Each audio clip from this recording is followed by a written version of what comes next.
আমরা তো দেখতে পাই না ম্যাম। তোমরা আসার আগে আমাদের খুব ভয় করতো। কিসের ভয় নূপুর? জানি না স্যার, শুধু মনে হতো কেউ আমাদের কথা শুনবে না, আমাদের খুব কষ্ট হবে এখানে। কিন্তু তুমি আর ম্যাম আসার পর আমাদের মনে হলো আমরা যেন আমাদের দুটো চোখ আবার ফিরে পেয়েছি। We all love you sir. Love you ma'am.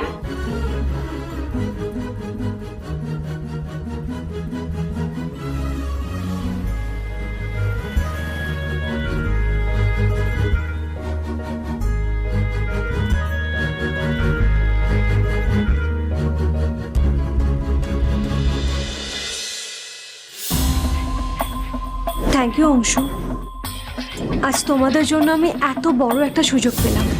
Thanks a lot. Thanks বলো না মিশমি, শুধু একটাই জিনিস মাথায় রাখো, আজ এখানে চারু বৌদিমণি কিন্তু একটা মেজর রোল প্লে করতো।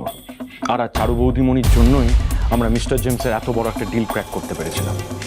আমি আশা করব তুমিও কাজটা সিরিয়াসলি করবে। ডেফিনেটলি সিরিয়াসলি করবো।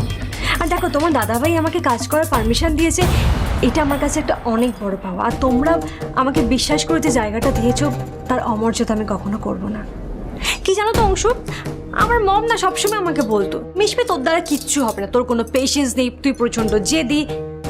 বাট এবার আমি প্রুভ করে দেবো যে আমি ঠিক কি কি করতে পারি। আর তোমরাও যে আমাকে বিশ্বাস করে কোনো ভুল করনি, সেটাও আমি প্রমাণ করে দেবো। মিশমি, তুমি যদি সত্যিই প্রমাণ করতে পারো, তাহলে সব থেকে বেশি খুশি কে হবে জানো? দাদা ভাই। বেশ, বুঝলাম, কিন্তু এবার তোমাকে আমার একটা কাজ করে দিতেই হবে। কাজ? কি কাজ? অ্যাকচুয়ালি আমি চাইছিলাম যে আমাদের মল্লিক সুইটসের তরফ থেকে আর্যদেব ব্লাইন্ড স্কুলে কিছু মিষ্টি পাঠাতে, আর তার সঙ্গে আমাদের বাড়ির পার্টিতে ওদের ইনভাইট করতে। বাহ, বেশ ভালো আইডিয়া তো, মানে দারুণ ভেবেছো। কিন্তু মিশমি, একটা সমস্যা আছে, মানে এখন স্কুলে যাবে কে? আর তাছাড়া আমার এখানে কিছু কাজও আছে। আমি যাচ্ছি স্যার। আপনি যাবেন? হ্যাঁ, যেতেই পারি, তবে ম্যাডামের যদি কোনো অসুবিধা না হয় তো। না, আমার কোনো অসুবিধা নেই। ওয়েল, আমি আপনাকে সবটাই বুঝিয়ে দিচ্ছি অংশ। তাহলে তুমি একটা কাজ করো, তোমার কাজগুলো তুমি করে নাও। আচ্ছা, তাহলে তোমার ব্যাপারটা দেখে নাও, আমি এলাম।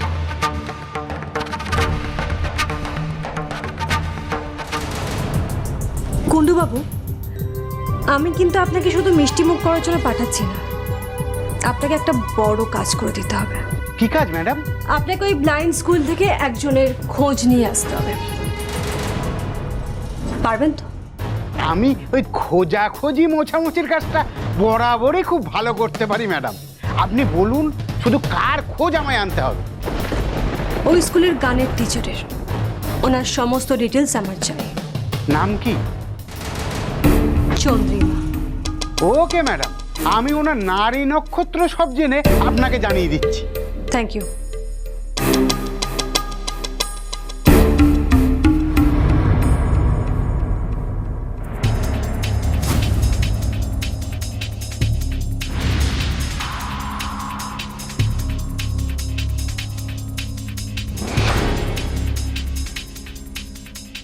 মিস্টার আর্য মল্লিক, অফিসের খেলাটা তো আমি খেলবই, অফিসের বাইরের খেলাটাতেও যে ইকুয়ালি পার্টিসিপেট করতে হবে আমাকে।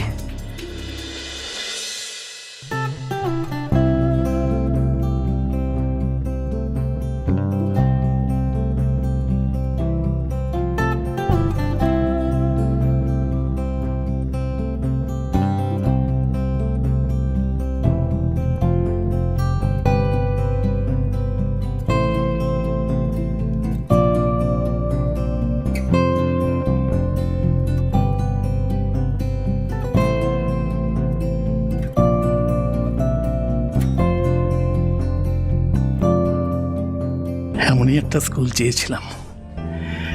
একটা সময় এই স্কুল নিয়ে হতাশ হয়ে পড়েছিলাম। ভাবিনি এই স্কুল আবার চন্দ্রিমা ম্যাডাম আর আর্যবাবুর দৌলতে নতুন করে অক্সিজেন পেয়ে প্রাণবন্ত হয়ে উঠবে। স্যার, কি ব্যাপার? মল্লিক সুইচ থেকে একজন আপনার সঙ্গে দেখা করতে এসেছিল। মল্লিক সুইটস? হ্যাঁ স্যার, আমি আপনার ঘরে ওনাকে বসিয়ে রেখে এসেছি।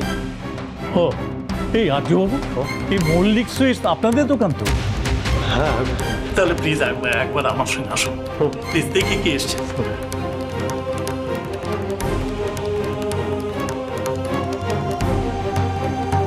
অফিস থেকে কে এলে স্কুলে? আর এখানে আসার কারণটা কি? তাহলে কি সেদিনের পর কেউ নজর রাখার চেষ্টা করছে আমার উপর?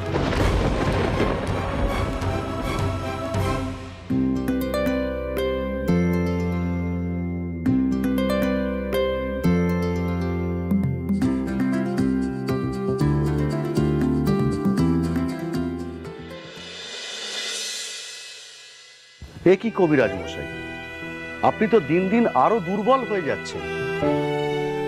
আপনার পালস রেট কম, ব্লাড প্রেশার লো হয়ে গেছে। কি বৌদি, কবিরাজ মশাই কি ঠিক মতো খাওয়া দাওয়া করছেন না? কি করব বলুন তো, কথা না শুনলে। খাওয়া দাওয়া তো প্রায় ছেড়েই দিয়েছে।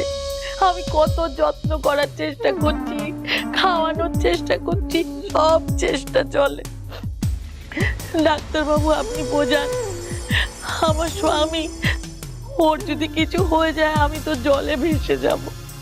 আমি কত বুঝিয়েছি, আমার কথা শোনে না, এক কান দিয়ে শোনে, এক কান দিয়ে বার করে দেয়।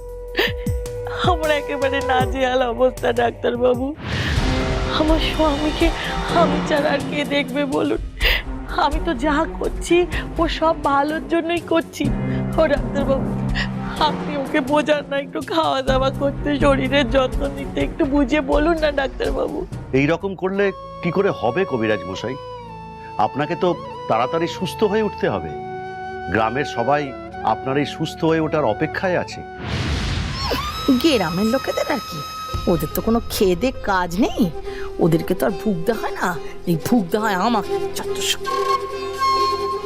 আমি বোধহয় আর বাঁচবো না ডাক্তার। এ কি বলছেন কবিরাজ মশাই? আপনি আপনি নিশ্চয়ই বাঁচবেন।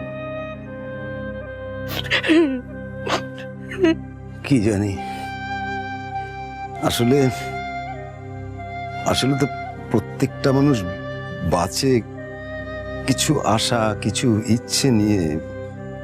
আমার সেসব আশা ইচ্ছে চিরকালের জন্য মন থেকে মুছে গেছে ডাক্তার। আমার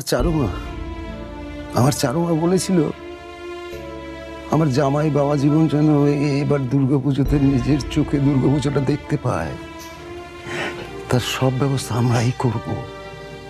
কিন্তু আমি পারিনি। স্বয়ং ভগবান তার ব্যবস্থা নিজেই করে দিয়েছে। চারু রে, ভগবান সবার জন্য সব করে, তোমাকে তুলে নিয়ে যে কেন একটু আমার উপকার করে না কে জানে।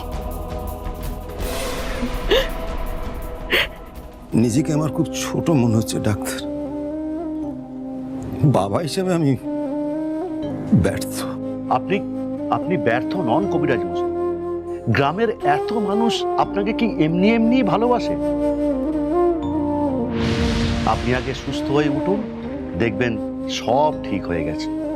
ডাক্তার, কিছু জিনিস আছে আর কোনোদিন ঠিক হওয়ার নয়। আমাকে আর একটা কাজ করতে হবে, সেই কাজটা আমার বাকি রয়ে গেছে ডাক্তার। চারুর মা শিউলি খুব ইচ্ছে ছিল, ওই হাইওয়ের পাশে আমাদের একটা জমি আছে, সেই জমিটাতে একটা বাচ্চাদের স্কুল তৈরি করবে বলে খুব ইচ্ছা ছিল চারুর মা শিউলির। মরার আগে আমার শেষ ইচ্ছেটা পূরণ করে দিয়ে যেতে চাই। তার জন্য একটা দায়িত্বশীল ভালো মানুষ, যে যারাতে জমিটার দায়িত্ব দিলে সে বাচ্চাদের জন্য একটা স্কুল তৈরি করে দিতে পারবেন নিজের দায়িত্ব। কি বললো বুড়ো, এত দামি জমি দান করে দিয়ে যাবে? মামার বাড়ির আবদার আর কি। দাঁড়াও না, দেখাচ্ছি তোমাকে ওই জমি। নমস্কার। নমস্কার। আপনি নিশ্চয়ই অনেকক্ষণ অপেক্ষা করছেন। না না, বেশিক্ষণ হয়নি। কি ব্যাপার গুণবাবু, আপনি এখানে? স্যার আপনি এখানে? না, ভালোই হলো ভালোই হলো, ম্যাডাম আমাকে পাঠালেন। কেন হঠাৎ অফিস ছেড়ে এখানে কেন? এই যে ম্যাডাম এই মিষ্টিগুলো পাঠালো ও বাচ্চাদের জন্য, আর আপনার জন্য এটা। আমাদের ম্যাডাম আজ আপনাদের সবাইকে বাড়িতে যেতে বলেছে। ধন্যবাদ আপনাকে আর আর্যবাবুকে। আসলে আপনারা যে আমাদের এতটা কাছের ভেবেছেন, ওটাই সবচেয়ে বড় পাওনা।